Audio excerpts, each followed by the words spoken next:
This video was sponsored by Enhance, NeoWatt, A Better Road Planner, Elbilmek, Kempower and Bilkomponenter.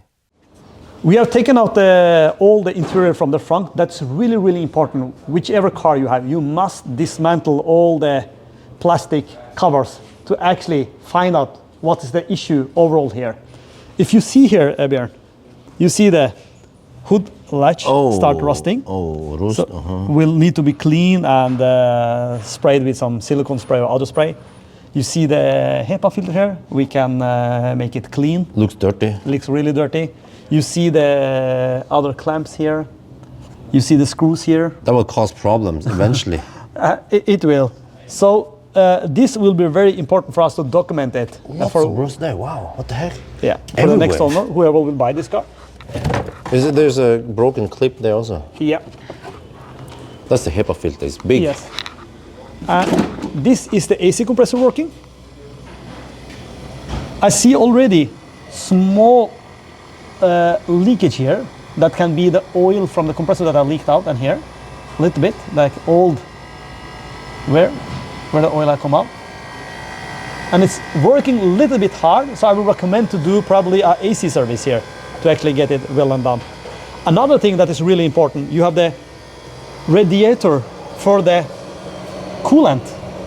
And it's important to take out this cover to clean it very well, because the airflow comes from here, up and down. If this is not clear, that can cause us other issues as well.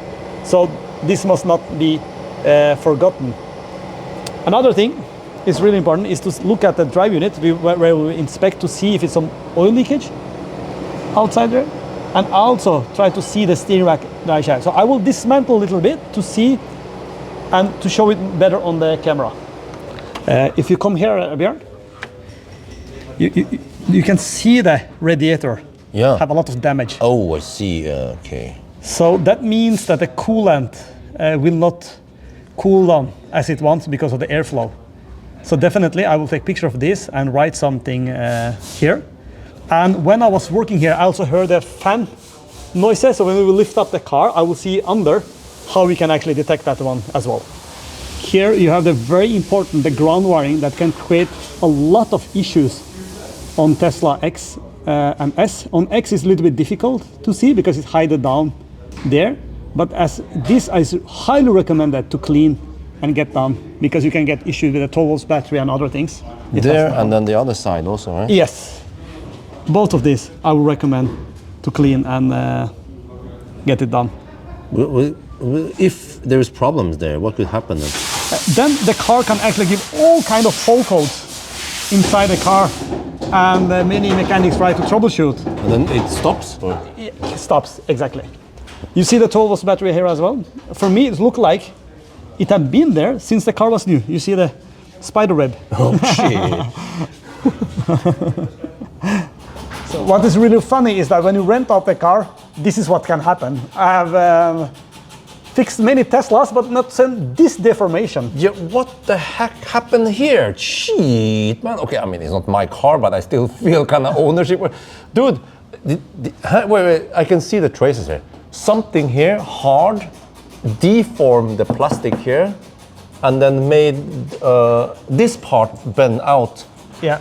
And what the heck? And this can create turbulence because you want the airflow to go very nice and steady, and also maybe some noises at high speeds. So this is very recommended to change. Don't cost so much. So actually we checked the rest of the car. It looks really, really stable, but this definitely need to be changed. And then also I have to ask you here. Yeah. Here, I also noticed here, it's something hard-ish went to the metal in it. Yeah. What is beneath the...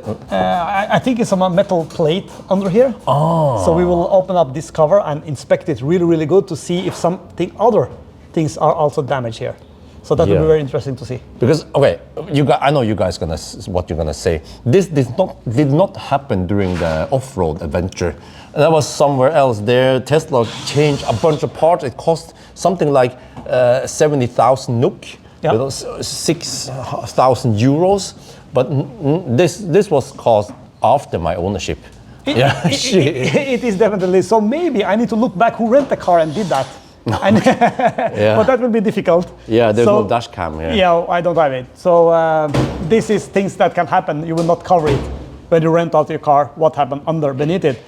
But I will do very, very high inspection on the high voltage battery because maybe it has got some cracks under. So we'll also inspect it now to see what we can see. Look here. What the heck happened here? And it's all the way back here, if you see. I hope that wasn't me. but okay. I'm going to check something here. You see here? Okay, there's slight scratches here. This is super strong. So now we will do more inspection on the drive units. We will measurement the isolation. So we'll disconnect the high voltage loop before we measurement.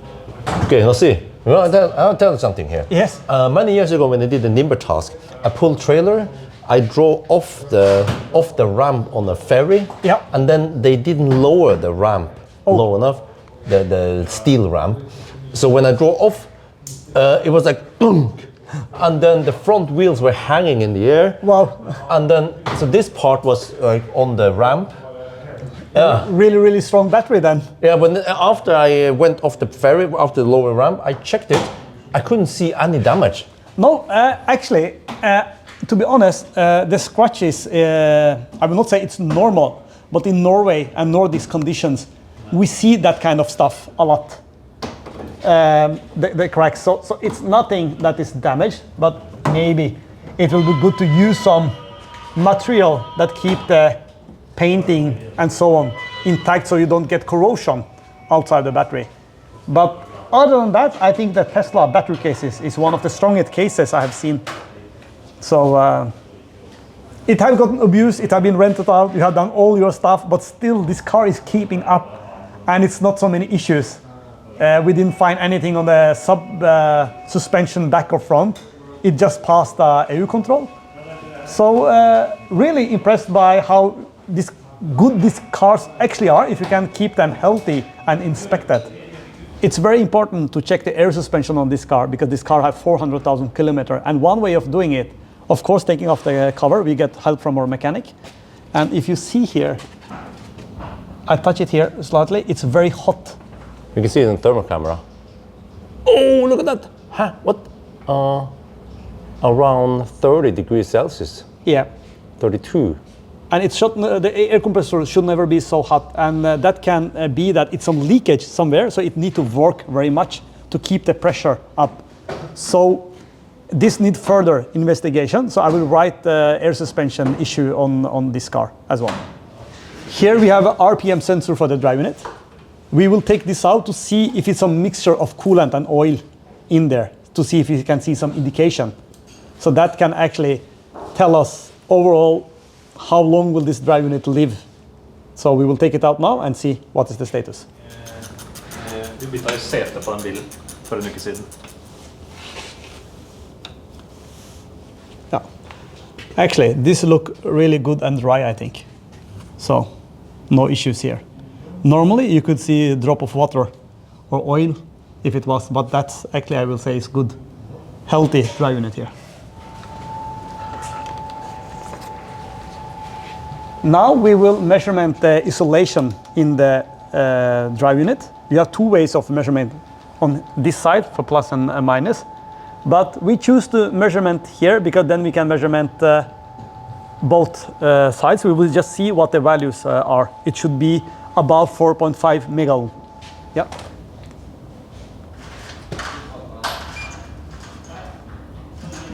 Very interesting. Then our great mechanic who have very much experience with this car are measuring the isolation. And as we said before, we was measurement, it should be 4.5, but now it's 3.5 actually.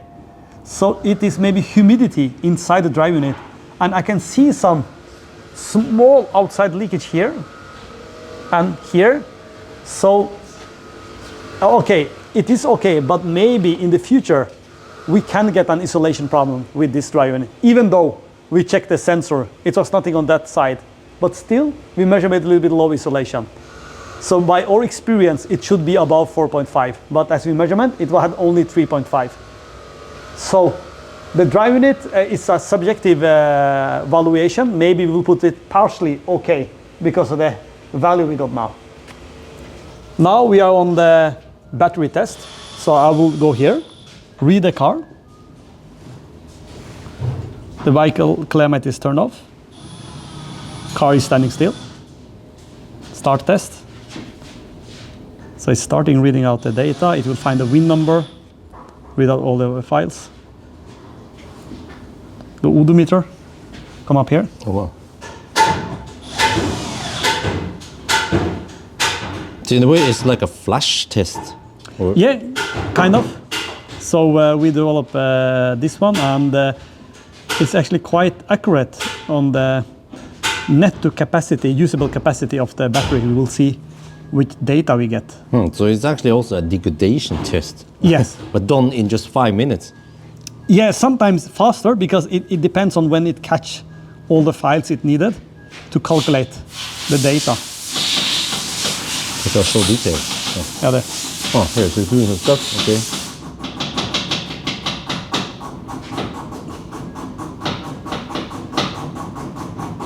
So it shows nominal full pack, 69.5 Oh, kilowatt.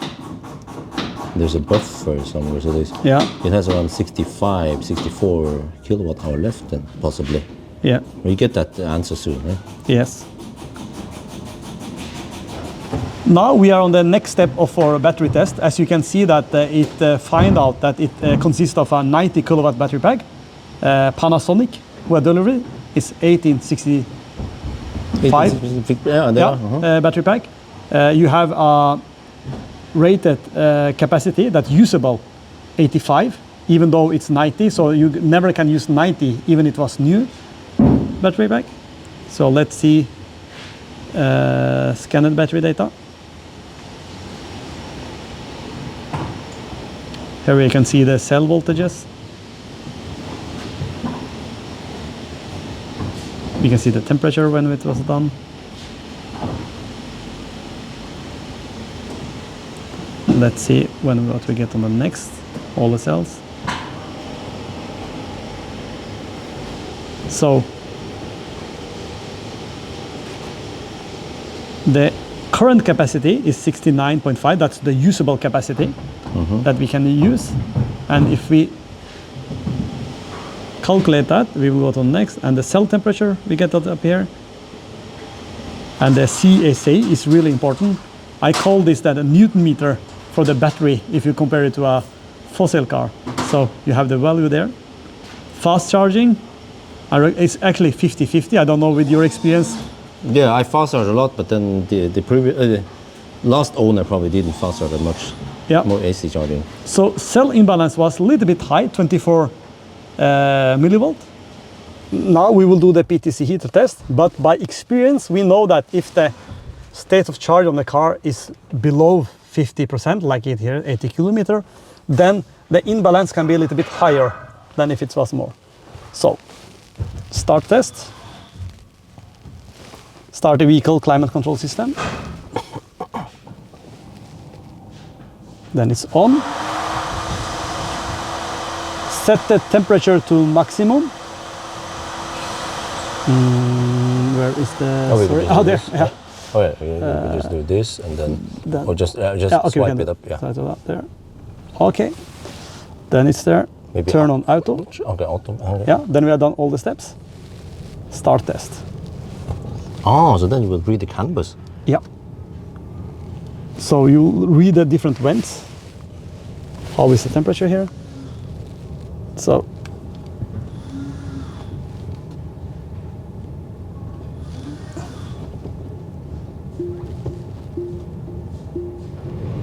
you can see the PTC power. Yeah, we peaked at 4.1 kilowatt. yeah. It took a little bit of ramp up. Now it went to 4.4. And this maximum 6. Yes. Above 5 is good, but if it don't go above 5, then some of the heat element can be. Okay, now Oh, they're 5. Oh, yeah. okay. Yes, then we are done with the test. As you can see, we have generated a report. First, we have the most important thing is the high voltage components. We have an partially okay drive unit, some issue with the air compressor. We have some failure on the suspension and failure on the lights. And the total cost that we have estimated is 21,000, so we give the price immediately. Here is the battery report. So you have a healthy battery considering it have gone more than 300,000. Yeah, this was replaced at 107,000. So it has done close to 300,000. Close to 300,000. So we see that it's still state of health on 82%, and regular and fast charging is 50-50. The CAC is calculated there. Current capacity, usable capacity on this battery is 69.5 kilowatt. So we calculated from rated capacity to this one. Yeah, you have the temperature, you have the total cycles it have done, and then we have an explanation of what that means, the values we have given. We drove the car uphill. We heard some, the drive shaft has some imbalance, so we write that there. And the car pulled to the side because the steering was not straight. That's summarized here. The light had something, I will not say fog, but not clear visibility on the backlights. The front fog lights need to be polished or some other things. The rear reflectors are either missing or is covered by black, so this is actually fault. Yes, I think, yeah. Okay. Yeah. We took a picture of the battery. We write it's okay, but for me it looked like it had been there many years on that one. This is the condition of the drive unit. Visually, it looks okay, but as we saw in the video, it had a little bit leakage on the side. I will not call it leakage, but maybe what you call sweating in norsk. Sweating or something, yeah. Yeah, so I didn't manage to give it fault, but we did some measurement, and that's why we give it a yellow task. And here we had this what you call ground wiring there that need to be cleaned and restored. AC compressor had leakage, so it need an AC service. We write the AC filters, air cabin filter need to be cleaned or changed. AC condensators had a little bit wear and tear because you heard the noise from the fan. Yeah, here you see the radiator. The tires had a little bit on the side. Uneven. Yeah, uneven wear out. We took that the tires are from 2017. We took the measurement. Whoa, that old? Yes, it's that old actually. So we took a picture of that one here. Window was okay. The door misalignment a little bit, so we took pictures. So, and the side window, the small one, and the side mirror, and the tailgate will break. Rust, wear and tear on the seats, the chassis, and in the front trunk back here. This is very extensive report. It is. In case someone wants to buy this, right? Exactly. So then you can go to the workshop that are a partner using these tools, and then you get a full check with pricing and what's actually fault with the car. And that report will be shared with you. Well, it's nice to see Optimus Prime again. So what is the plan now with him? Yes, we want to reconnect with Marcus Biel, give him the car and let him sell the car. So either we will sell it as is, or we will repair it and then sell it. Up to you guys to decide. Let Teslabjorns know in the comment below what we should do. But it will go on sales, definitely. Yeah, we just have to hope that it won't be exported, because one day I will buy him back. Just not now, I don't have the money to buy it now. But the plan is to buy Millennium Falcon and Optimus Prime back one day. We don't know yet when. Yeah. Okay, anyway, awesome extensive test here. Yeah, really impressive. Thank you, thank you. It is many new features coming in here. We have the paint test, we have the video as well. So it's many things. So we try to sum it up on one video, but I hope we get the main, most important points. Yeah, awesome. So that's going to be it for now. Hope you guys enjoyed this video. As always, thank you for watching and talk to you later.